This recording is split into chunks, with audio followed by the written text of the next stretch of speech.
l'examen c'est 24 heures, tu es surveillé, tu as ta webcam, tu partages ta webcam, tu partages tes écrans. Et en fait, tu as 24 heures pour pirater certaines machines, un réseau. Tu as peut-être 5 ou 6 machines dans le réseau et tu vas tout pirater. Donc, tu dois avoir 70 points sur 100. Voilà, à peu près pour réussir.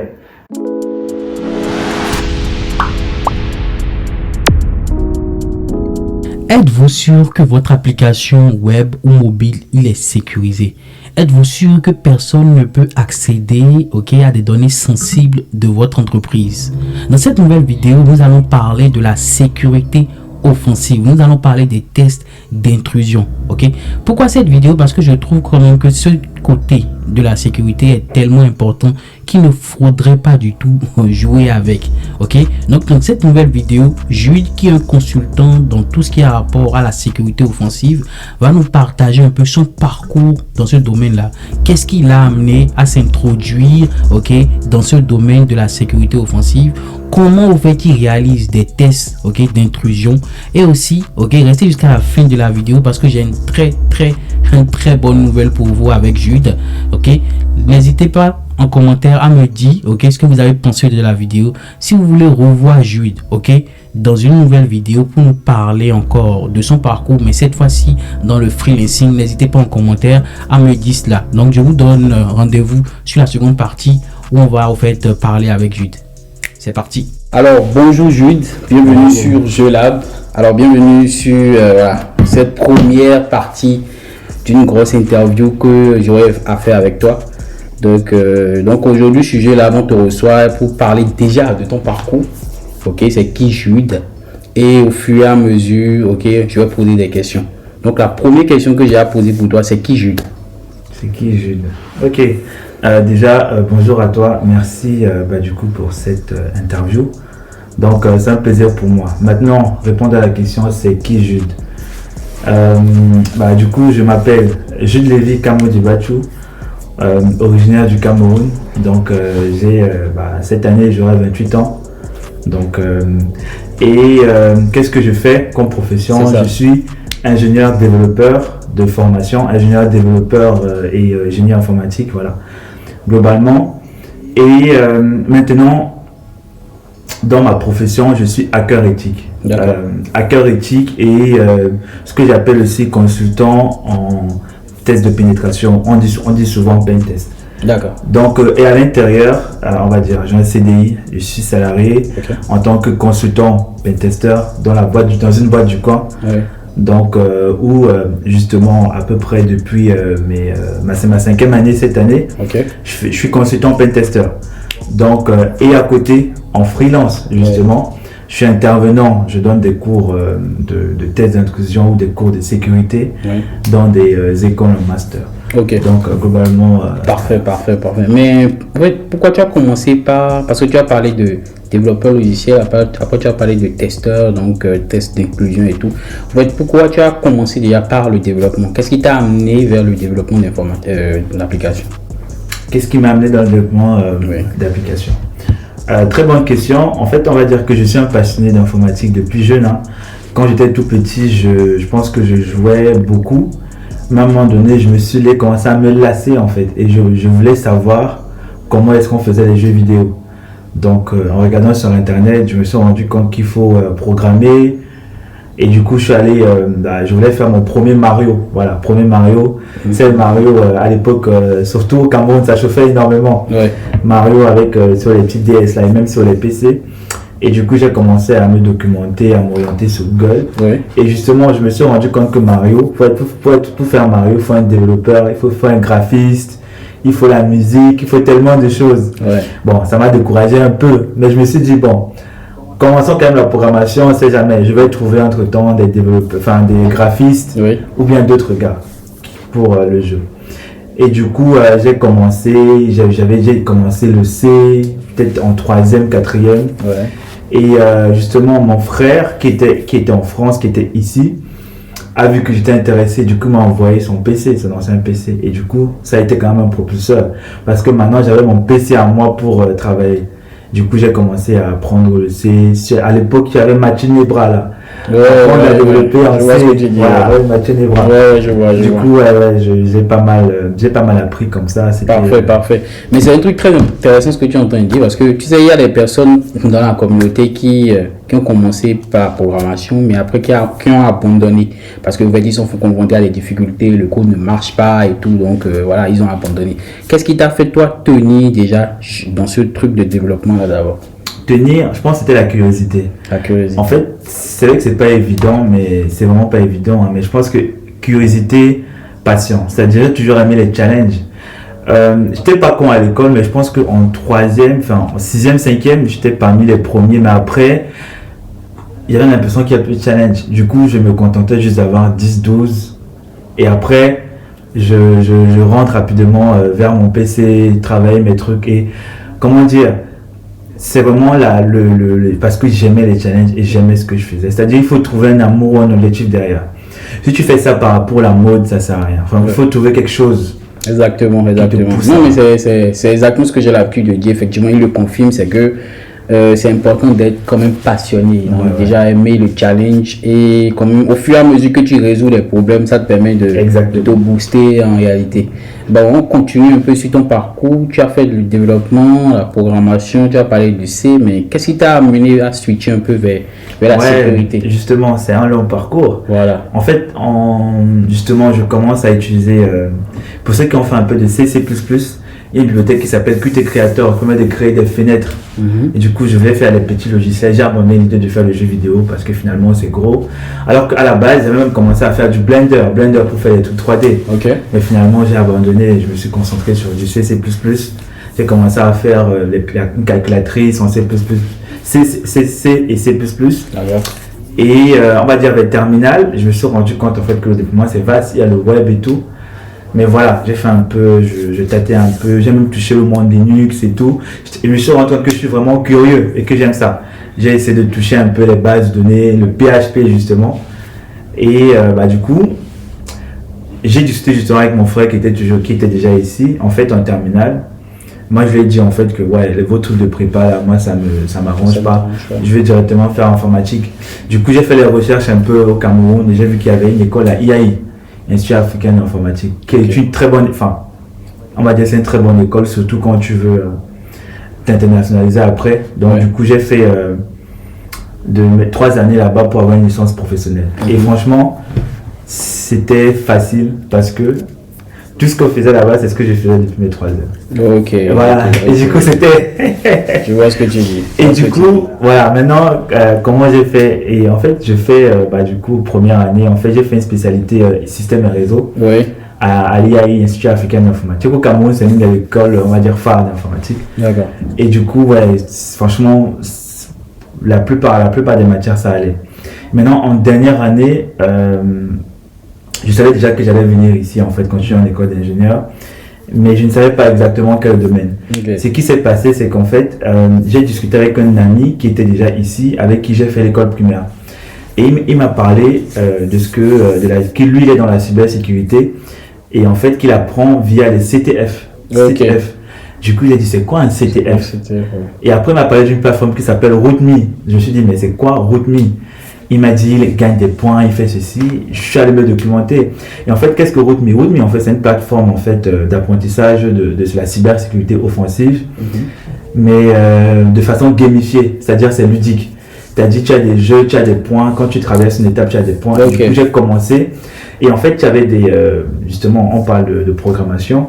Tu avais des jeux, par exemple, qui t'apprenaient à exploiter des programmes mal sécurisés. Par exemple, il y avait une technique qui s'appelle le buffer overflow à l'époque, qui est moins connue maintenant. On t'apprenait quand un programme qui est mal développé, tu peux exploiter le buffer overflow et obtenir des privilèges sur la machine. Et du coup, j'ai commencé sur le site en gagnant des points. J'ai appris jusqu'à venir ici. En école, même quand je venais ici à côté, j'étais toujours, je savais déjà que j'allais avoir un diplôme d'ingénieur en développement logiciel. Parce qu'en fait, à l'époque, il faut dire en 2017-2018, les écoles de cybersécurité étaient encore rares. Il n'y a pas énormément comme maintenant. Maintenant, même ici en France, il n'y avait pas beaucoup. Et du coup, je continue. Et surtout qu'à l'époque, je ne savais pas si j'allais faire la cybersécurité. Donc, en parallèle, et c'est en dernière année de l'alternance. Parce qu'en fait, en 4e année, j'ai fait un stage en web, AngularJS et tout. Et finalement, ouais, j'aimais, mais je sentais que, ouais, j'aimais pas que ça. C'est que j'aimais tout en informatique. Les bases de données, le réseau, le système, faire du Linux et tout, installer des machines virtuelles, j'aimais beaucoup de choses en informatique. Ok, non, mais C'est le fait d'aimer plein de choses après. T'as qui t'ont amené là-bas. Voilà, et justement, en dernière année, je fais une alternance en C++ dans une entreprise, du coup, Modis, une entreprise, une SS2I. Modis, en fait, pour un client. Et à l'année, je me rends compte que j'ai pas envie de faire ça, quoi, en CDI. Et du coup, pas parce que c'est intéressant, mais j'ai envie de faire autre chose, toutes les choses autour. Et en fait, je me rends compte que j'ai envie de faire la cybersécurité. Du coup, je demande à mon manager à l'époque, est-ce qu'il peut me payer une formation? Une formation pour aller en cybersécurité. Il me dit non. Il m'a contourné pendant 6 mois, mais j'ai senti que c'est non, quoi, c'est mort. Et du coup, je suis alternant dernière année, je mets mes petites économies pour payer la certification qui s'appelait OSCP. Qui s'appelle toujours OSCP. Et c'est une plateforme. En fait, OSCP, à l'époque, je pense que même maintenant, c'est le Saint Graal. Quand tu es débutant, surtout quand tu n'as pas de background en cybersécurité, tu veux rentrer dans la cyber, surtout dans ce que j'appelle les tests d'intrusion. Cette certification est intéressante. À l'époque, elle coûtait à peu près autour de 1 000 euros. Maintenant, elle est peut-être à 1 500, un truc comme ça. Mais du coup, j'ai mis mes économies dessus. En fait, voilà, je vais un peu donner de contexte. J'étais vraiment en mode cybersécurité offensive ou rien.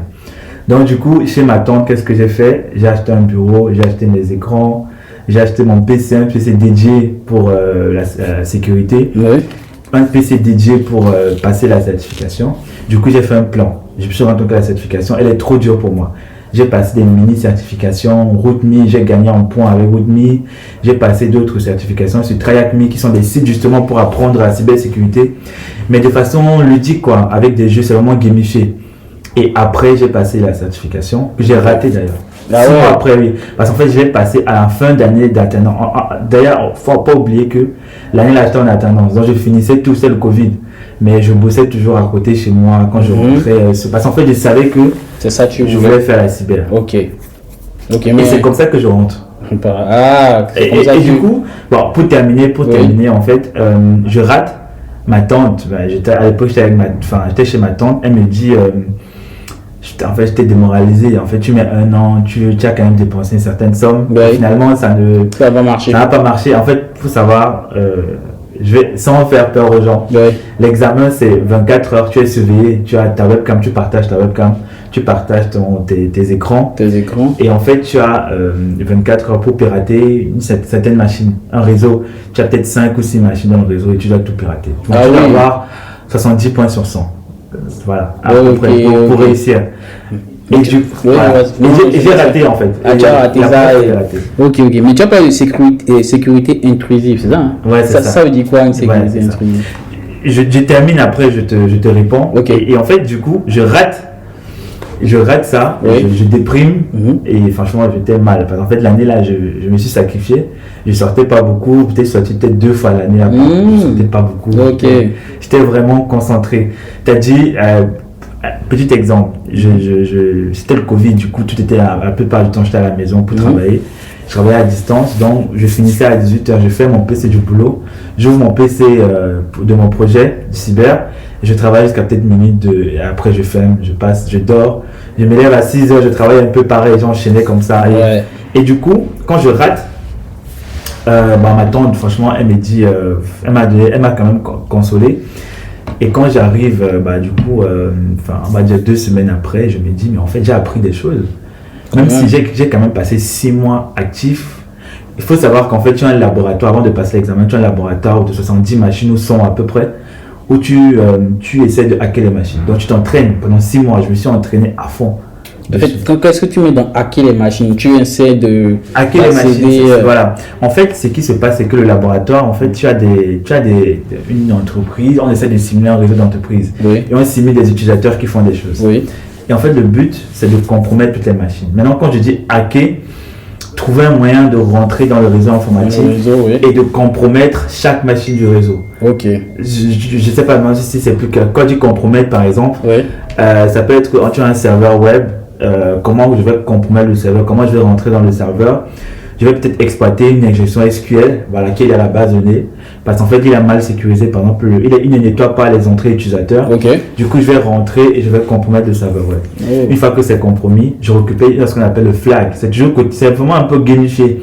Tu récupères le flag, c'est-à-dire un mot, un hexadécimal, tu le copies, tu colles, ça te donne des points et tu passes à l'autre machine. D'accord. Mais est-ce qu'il peut arriver jusqu'à ce que tu accèdes et prends le contrôle du PC de l'utilisateur? Oui, tu peux. En fait, je prends le contrôle. Dès que je suis dedans, j'ai accès. Maintenant, il y a les niveaux de contrôle. Soit tu as accès en tant qu'utilisateur normal, tu n'es pas administrateur.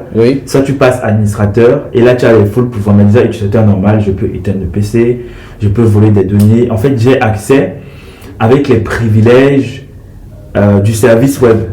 Par exemple, si tu déploies ton service web, bon là, ça va parler aux développeurs avec un utilisateur spécifique.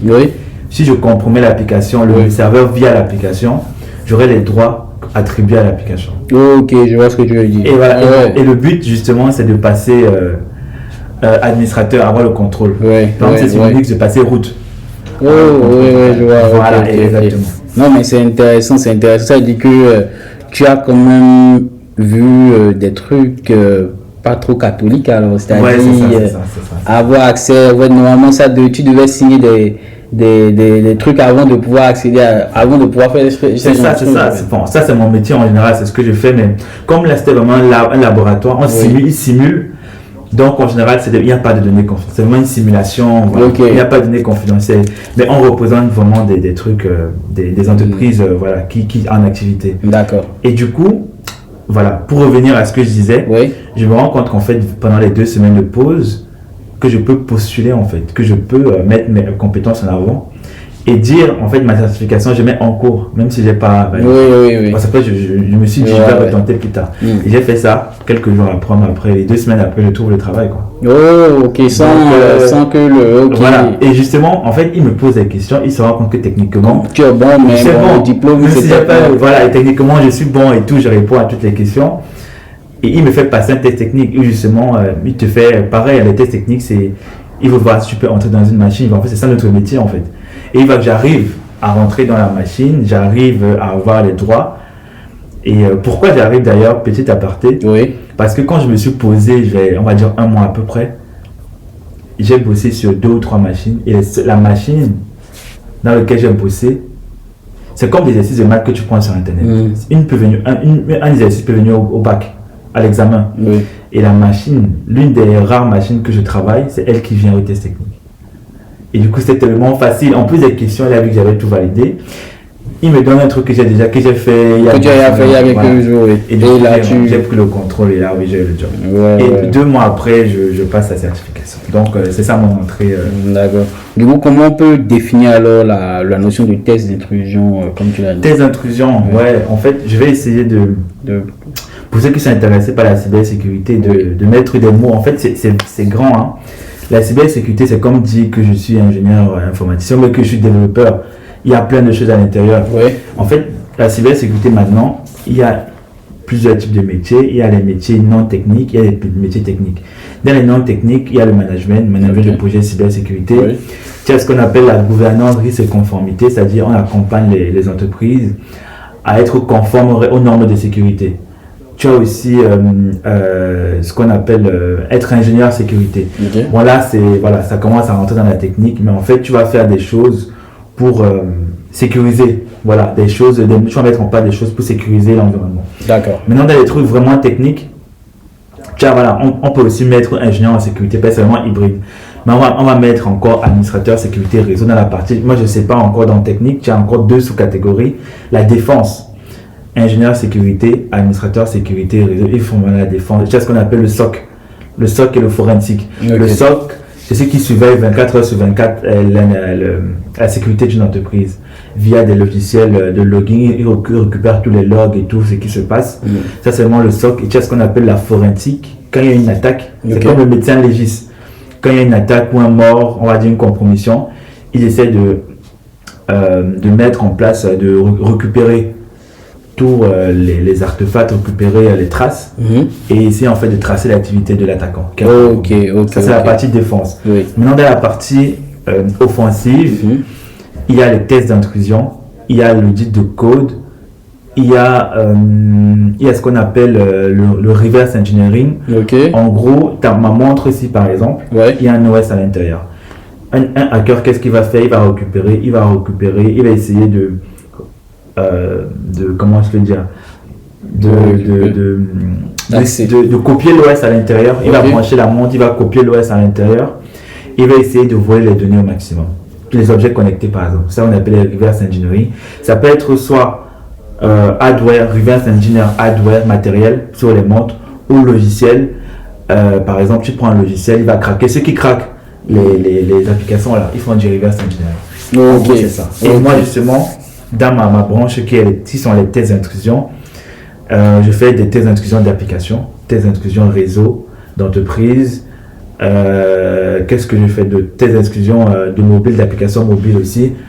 Et voilà, donc ça consiste à trouver des failles. En fait, tu as une mission par exemple de 5 à 10 jours. Si c'est une application, prenons le cas d'une application pour être concret, tu trouves le commanditaire, c'est le client. Vous signez un contrat, un NDA en général, un contrat de non-divulgation d'informations. Oui. Voilà, non-disclosure agreement.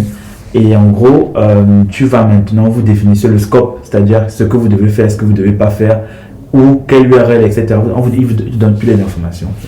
Et en fait, tu vas trouver les failles. Non, les failles de sécurité. Les failles de sécurité. Soit en boîte noire, genre c'est-à-dire sans utilisateur, sans avoir ce qu'on appelle un compte utilisateur, soit en boîte grise, c'est-à-dire avec un compte. C'est-à-dire en te faisant passer pour un utilisateur normal, mais dont les comptes ont été piratés. Comment tu fais pour aller plus loin? Est-ce que c'est possible, par exemple, d'aller voler les données de l'utilisateur B, C, etc., etc.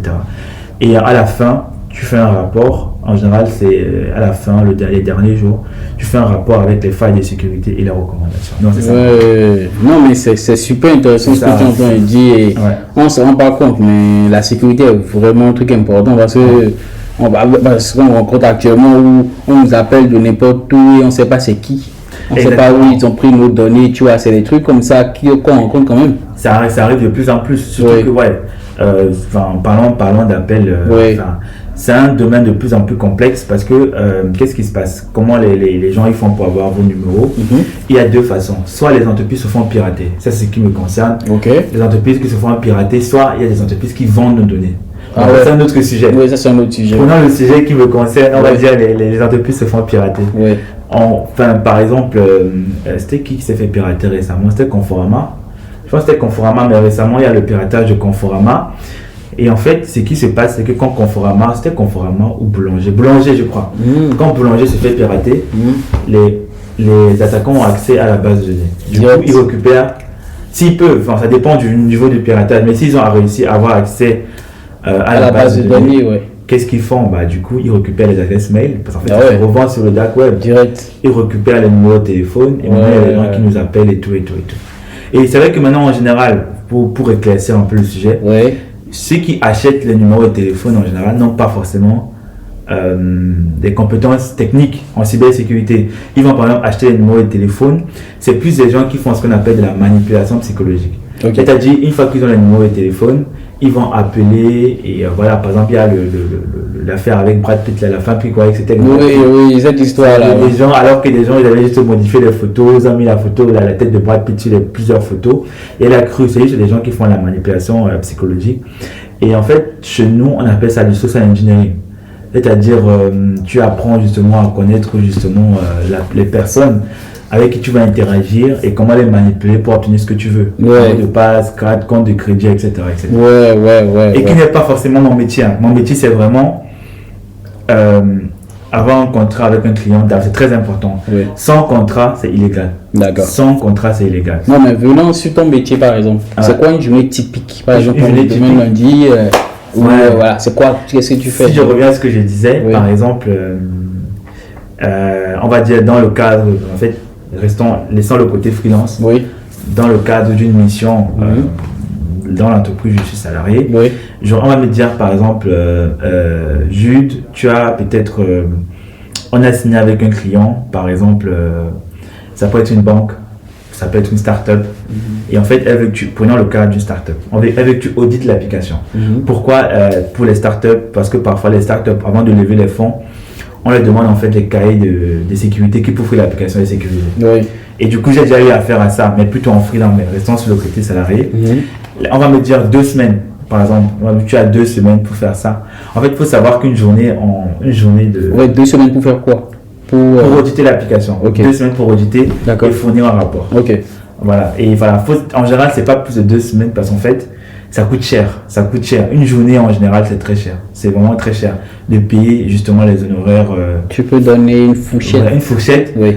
Quand tu es salarié, par exemple, ça c'est un bon. Quand tu es salarié, ton entreprise, par exemple, peut payer 1000 euros. Enfin, le client peut payer à peu près 800 à 1000 euros par jour. Par jour pour l'audit. Okay. Donc 10 jours, 2 semaines, ça fait 10 jours. Si on prend les jours ouvrés, ça fait 10 000 euros. Ah oui. Voilà, ça fait 10 000 euros. Voilà. Et maintenant, ça dépend s'il a dit hors taxe ou s'il a dit hors taxe, ça fait 12 000 euros à peu près. C'est encore plus cher.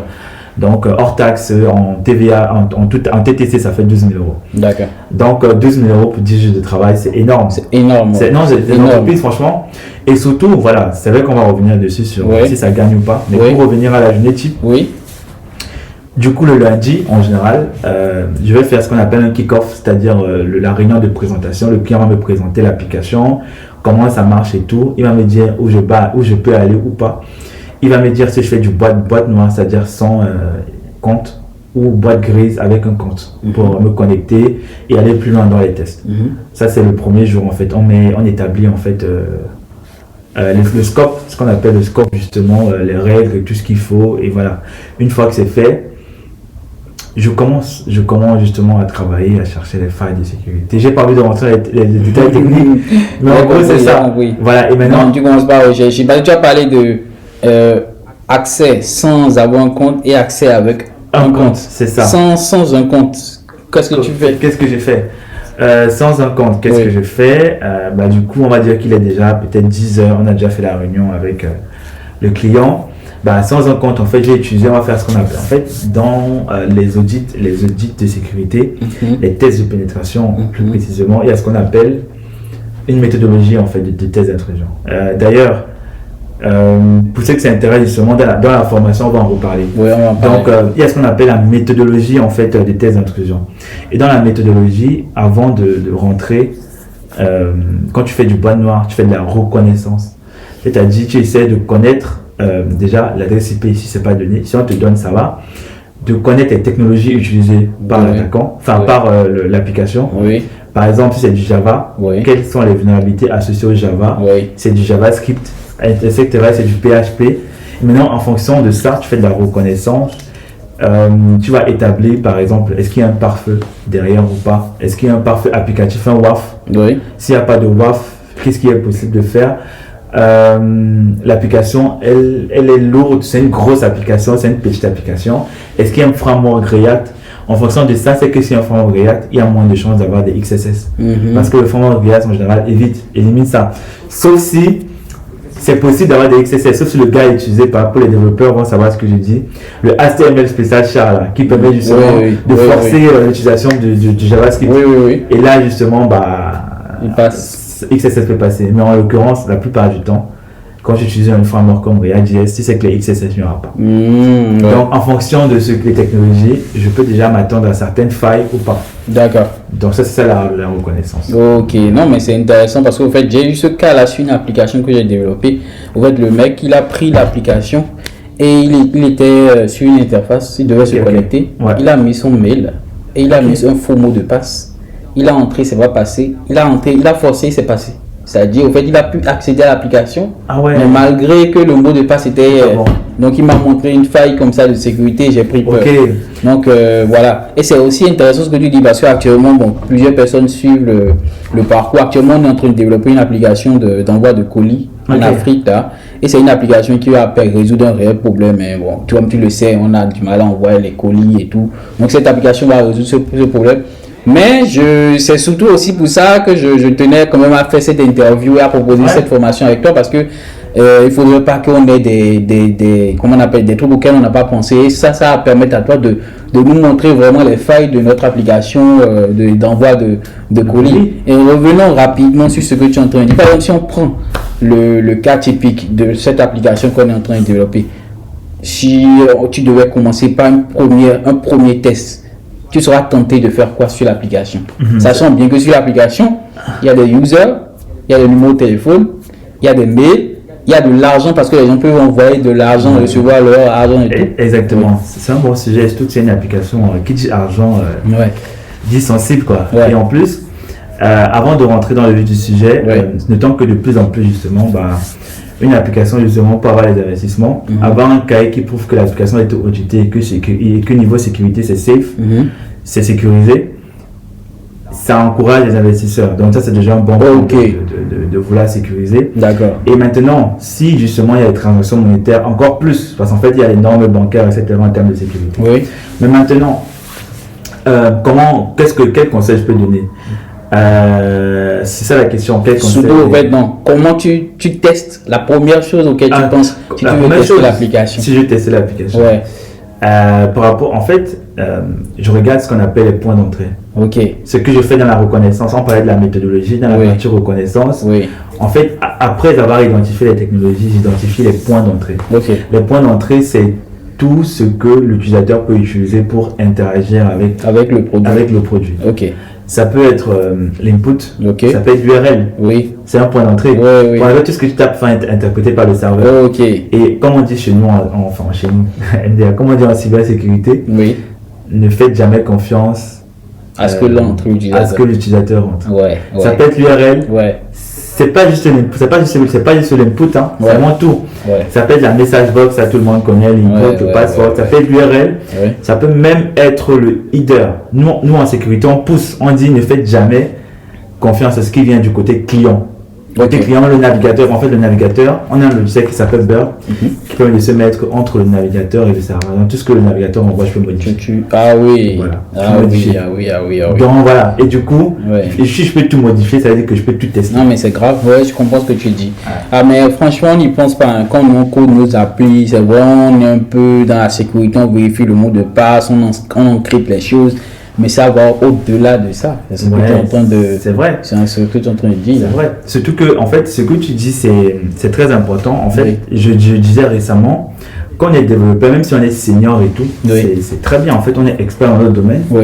Mais en fait, la sécurité, c'est autre chose. C'est-à-dire, tu peux être très très bon en développement et tout, mais parce que justement l'application n'a jamais été auditée, ou tout simplement parce qu'en fait elle n'a jamais subi justement des tests de sécurité, il peut y avoir des failles de sécurité. Et ça ne remet pas en question les compétences du développeur. C'est juste que on doit passer par là. Toute application de nos jours, même Facebook, toutes les applications, avec des développeurs qui ont plus de 10 ans d'expérience, ils passent par cette partie de test. Parce qu'en fait, tu sais, en entreprise, effectivement, il y a ce côté test, mais il y a aussi des personnes qui testent juste le produit, c'est-à-dire ils écrivent des scripts. Et ces scripts-là lancent pour détecter juste les bugs. Mais ça n'a rien à voir avec la sécurité. Donc c'est carrément quelque chose d'autre aussi à part. C'est ça. Il y a la partie tester. Donc, par exemple, pour notre produit, il y a la partie tester d'abord. Et la partie où toi tu interviens, où toi tu détailles aussi les failles de sécurité. Les vulnérabilités. Si je vais faire le pont, en fait, justement, il y a parfois une zone grise. Certaines personnes confondent quand on dit qu'on va faire des tests d'intrusion. Ils pensent que c'est des tests de qualité, justement. Et en fait, la différence, en fait, qu'on dit, c'est qu'un bug, une vulnérabilité est un bug exploitable. Voilà, c'est juste ça. C'est-à-dire que le testeur va avoir les bugs, il va augmenter. Mais sauf que nous, on va essayer d'exploiter. Je vois ce que c'est un bug exploitable. Non, mais c'est intéressant. C'est intéressant. Et est-ce que c'est un métier qui est connu actuellement? Par exemple, voilà, toi tu viens du Cameroun. Est-ce que c'est un truc que les jeunes, parce que actuellement, comme moi j'étais au Bénin, effectivement il y a de la sécurité, mais pas à ce niveau poussé là. Actuellement on fait par exemple en développement aussi avec Docker et tout, mais c'était pas encore poussé. Mais est-ce que ce domaine dans lequel tu es, parce que quand même avec ce que tu viens de dire, quand même les honoraires sont vraiment chers d'abord, et aussi avec ça je pense pas qu'une entreprise vraiment qui veut voir son produit évoluer peut se passer de ça, parce que si il ferme les yeux, il paye ça, soit c'est quelqu'un au fait de l'extérieur qui va accéder à ces données, détecter les failles, là ça serait total parce que la rançon sera encore plus élevée. Donc est-ce que c'est un domaine qui est plus connu maintenant en Afrique en général? Non, spécialement. Ça c'est un peu justement, en fait la cybersécurité actuellement ça rentre de nos jours dans la géopolitique. Parce qu'en fait, on se rend compte que juste petit aparté, la Russie et la France se font la guerre maintenant. Se font la cyberguerre. dans le cyberespace, c'est-à-dire ils vont essayer de se pirater entre eux et d'espionnage en fait entre eux via la cybersécurité. Et maintenant pour revenir en Afrique, nos pays en général, dont le Cameroun, du coup mon pays d'origine, ma terre natale, en fait, non, j'ai envie de dire, ils commencent à avoir des écoles qui forment entre guillemets en cybersécurité. Mais en fait, dans les expertises comme les tests d'intrusion, presque pas. Ils commencent certains, mais vraiment c'est... Et beaucoup surtout, en fait, ce qui crée la demande, ce qui crée en général la demande, c'est les entreprises. Mais étant donné que les entreprises ne demandent pas, en fait, il n'y a même pas encore cette prise de conscience, en fait. Du coup, beaucoup d'entreprises se font pirater. Beaucoup. Et je vais prendre un exemple très simple. Il y a 3 mois, une entreprise d'assurance en ligne au Cameroun m'a appelé pour me dire qu'elle s'est fait pirater, en fait. Ah bon? Elle s'est fait pirater. Et justement, en fait, il n'y a aucun process en place et il n'y a pas de compétences sur place. C'est-à-dire, on est obligé de m'appeler. En fait, et c'est pas quelque chose, c'est pas comme si je markete activement au Cameroun. Non, c'est juste qu'elle n'a pas trouvé. Elle a demandé du bouche à oreille. Et ils sont venus vers toi. Oui, justement. Et justement, elle m'a demandé, en fait, parce que il n'y a pas de compétences. Il n'y a vraiment pas d'expertise. Récemment, il y a peut-être 2 mois, via mon ancienne boîte, je suis allé en Côte d'Ivoire auditer justement une grosse entreprise. Je n'ai pas envie de dire le nom parce que voilà, on est en public, mais même en Côte d'Ivoire, c'est pareil. C'est-à-dire en Côte d'Ivoire, on commence encore, mais pas encore. Et c'est un métier en vogue. En fait, les entreprises auront besoin et en ont besoin. Il y a 2 choses à faire. En fait. La formation à la fois des gens sur place qui veulent être experts en cybersécurité, à la fois dans la partie offensive que défensive, on a besoin des 2. Et maintenant la formation et surtout la sensibilisation des responsables informatiques. En fait, il n'y a même pas encore de poste quand tu arrives dans une entreprise, des grosses boîtes, mais il n'y a pas de poste de ce qu'on appelle RSSI, responsable sécurité du système d'information. Ça veut dire qu'il y a un problème. Surtout, je pense que maintenant c'est plus de... La norme voudrait qu'à plus de 300 ou 200, je sais plus, j'ai plus le truc en tête, vous pouvez vérifier sur internet. Au-delà d'un certain nombre d'employés, il faut un expert, il faut un RSSI, responsable sécurité informatique. Tu as les grosses boîtes depuis 2000, il n'y a pas de... Tout est complètement externalisé et c'est dans nos pays, c'est en Occident qui prennent la main d'œuvre et que ça coûte parfois cher. Et sur place, il n'y a pas.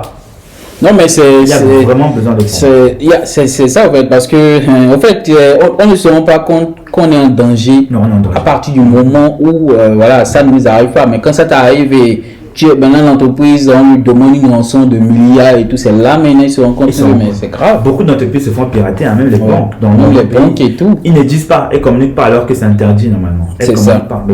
Au Cameroun surtout. Non, mais c'est important et c'est aussi la raison pour laquelle je tenais quand même à faire cette série d'interviews avec toi. Donc il y aura plein d'autres vidéos à venir. C'est que j'ai remarqué effectivement qu'il n'y a pas ce domaine spécifique là en Afrique. Et il faudrait former les jeunes à se mettre dedans. Que ce soit déjà tous ceux qui sont quand même en train de suivre la vidéo sont des gens qui sont passionnés par le développement d'applications, que ce soit du Docker et tout. Mais tu montres quand même qu'il faut aller au-delà de ça, c'est-à-dire, mis à part le côté codé aussi, il faudrait penser à la sécurité. Parce que on ne se rend pas compte. Quand tu crées une petite application qui marche petit à petit, mais quand tu as des milliers d'utilisateurs, il faudrait que tu assures la sécurité. Et c'est là que je reviens sur la formation qu'on va bientôt lancer sur la chaîne. Donc tu peux déjà brièvement me dire un peu à la communauté ce que tu vas prévoir dans cette formation là côté sécurité. Ok, côté sécurité, en fait la formation sera en 2 axes.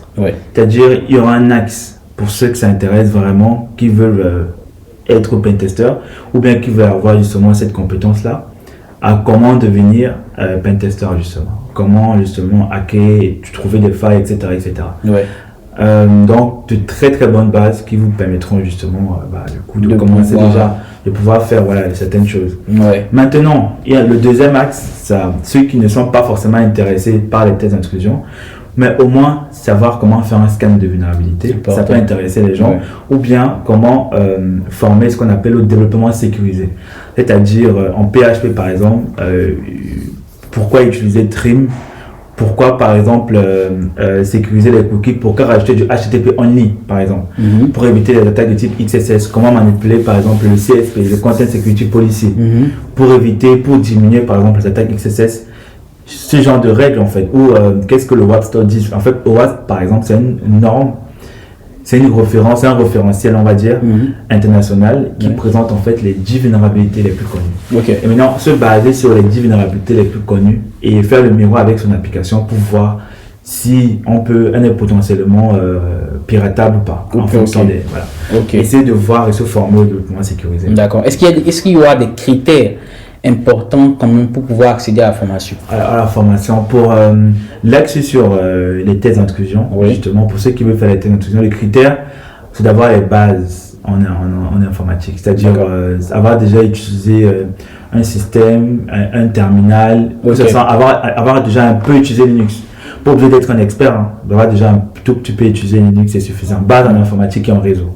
Je m'arrête là. Ça marche. De toute façon, au fait, ce qui va se passer, c'est que une fois que vous avez, vous l'avez suivi l'interview, si cela vous intéresse, vous allez trouver en bas de la description un lien pour réserver un appel directement, de 30 minutes. Et en fait, on va voir votre profil pour vous pouvez accéder ou pas. Parce que j'ai l'habitude de faire ce jeu-là. Donc, vous accédez au mix, il sera là, moi je serai là, et on fait l'interview avec vous, on regarde un peu ce que vous savez faire et tout, et si c'est bon, on vous ajoute dans la liste de formation, on vous parle un peu de comment ça va se passer, et si c'est good, c'est ça. Du coup, vous faites maximum de partage sur cette vidéo, et comme je le dis, on ne peut pas former 100 000 personnes, on commence minimum par 50 personnes, donc les 50 premières personnes au fait, qui vont cliquer sur le lien réservé, ce sont ceux qui seront rapidement sélectionnés, le reste, ça serait pour une deuxième édition. Donc n'hésitez pas, le lien sera en bas de la description et voilà quoi, vous pouvez bénéficier de son accompagnement par rapport à toute cette partie sécurité. On ne le dit pas, mais il va repasser, vraiment vous allez comprendre l'importance de la sécurité. Par exemple, sur l'application qu'on est en train de développer de colis là, c'est très important, c'est en développant ça que je me suis rendu compte de cela quoi. Voilà un peu, donc le lien dans la description. Mais je profite quand même pour te poser une question, hein. Tu vois, l'intelligence artificielle maintenant est quand même un truc en vogue, hein. Il y a plein le chat GPT, j'en parle Claude, tout ça, Box et tout. Il y en a tellement. Comment maintenant tu utilises cette nouvelle notion d'intelligence artificielle dans ton domaine? Très bonne question, hein. On sait que l'IA, chaque jour on entend que l'IA va nous remplacer. C'est ça, exactement. Oui, il va remplacer notre métier. Du coup, déjà, j'ai pas peur que l'IA remplace mon métier parce que je sais qu'il y a une bonne partie n'est pas automatisable. L'IA ne peut pas faire. Parce que dans quand on trouve les failles, ce n'est pas juste des XSS, c'est parfois des failles, il faut utiliser, en fait, il faut comprendre l'application.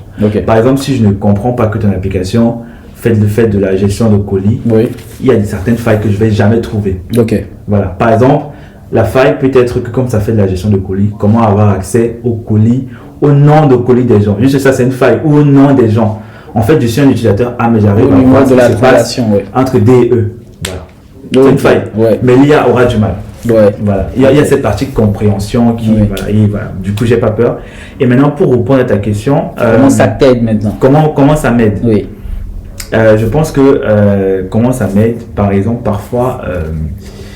Il m'arrive de vouloir automatiser du code pour exploiter une vulnérabilité précise. Je vais prendre l'exemple de la vulnérabilité que tu as eu là. Il a pu entrer en précédent. En fait, j'ai ma petite idée de la vulnérabilité, ça s'appelle chez nous race condition. En gros, si le serveur en fait a une certaine latence, en accélérant le nombre de requêtes, et si par exemple tu as un utilisateur qui se connecte au même moment avec un bon login et mot de passe, les requêtes en fait peuvent se chevaucher. Et du coup, ça peut créer ce qu'on appelle la race condition. C'est en fait entre deux requêtes. Ça arrive. Et du coup, parfois, il faut un script particulier pour développer. Par exemple, je vais pas appuyer entrer plusieurs fois. J'aurai un script Python qui va faire le truc à ma place. Et je peux demander à ChatGPT de le faire. Et il me le donne. Je lui donne tout ce qu'il faut, il me le donne. Ou bien je fais un petit code, il complète le code et après j'envoie. D'accord. Voilà, ça c'est un exemple. Non, mais c'est intéressant. Déjà, nous sommes à la fin de cette première interview là. Je vais te laisser le micro pour tu donner des conseils à des personnes qui ont suivi cette vidéo et qui souhaiteront se lancer maintenant dans ce domaine de la sécurité. De la sécurité. Franchement, ce que je peux dire par rapport à la sécurité, c'est que si vous voulez vous lancer, rassurez-vous que vous aimez. Hein. J'ai pas envie de vous dire, c'est pas déjà pas envie de vous donner des paroles commerciales et tout. Je préfère être franc avec vous. C'est un métier qui est assez complexe, mais en même temps, c'est très valorisant et il y a, pas mentir, il y a de l'argent dedans. Donc, si vous êtes passionné et tout, lancez-vous. Ou bien même si vous n'êtes pas pour le début, ça peut arriver, c'est normal. Testez. Et comment tester justement? Il y a des sites, comme j'ai parlé de Rootme dans la vidéo, j'ai parlé de Tryacme. C'est des sites ludiques où l'inscription est gratuite. Et il faut juste avoir des points. Et tu as plusieurs axes en fait dedans, en fait la sécurité. Là, si tu veux améliorer par exemple la sécurité des applications web, on te montre comment pirater les applications web, etc. Et c'est moins ludique, tu as les points, vous pouvez le faire en équipe et tout. Et en fait, soyez autodidacte, allez chercher sur internet, ayez un mentor. Donc justement, dans l'accompagnement, même si vous voulez un mentor et tout, n'hésitez pas à me contacter. Il va mettre toutes les infos. Toujours mettre toutes les informations et tout. Non, mais c'est intéressant. Dans la prochaine vidéo, on va parler de freelancing. C'est vrai, tu as parlé de ce parcours freelancing et c'est un truc qui intéresse vraiment ma communauté parce que la plupart veulent et sont déjà peut-être en freelance. Donc, comment trouver des missions? Par exemple, toi, tu as dit que tu donnes des cours dessus. Mais eux, par exemple, ils veulent trouver des missions peut-être pour faire des tests d'inclusion et tout. Donc, dans la prochaine vidéo qu'on va faire, tu vas nous partager un peu ça. Mais donc, n'hésitez pas, je rappelle, le lien sera en bas de la description. Vous réservez un appel téléphonique comme les précédentes éditions. Donc, ça, c'est la première édition concernant la sécurité. Donc, n'hésitez pas, le lien sera en bas de la description. Vous réservez l'appel, vous serez en contact directement avec Jude et moi. On va en fait voir votre profil. Et si c'est OK, vous serez ajouté dans la communauté. Je vous donne rendez-vous pour les prochaines vidéos. Merci Jude et à la prochaine vidéo. À la prochaine. Peace.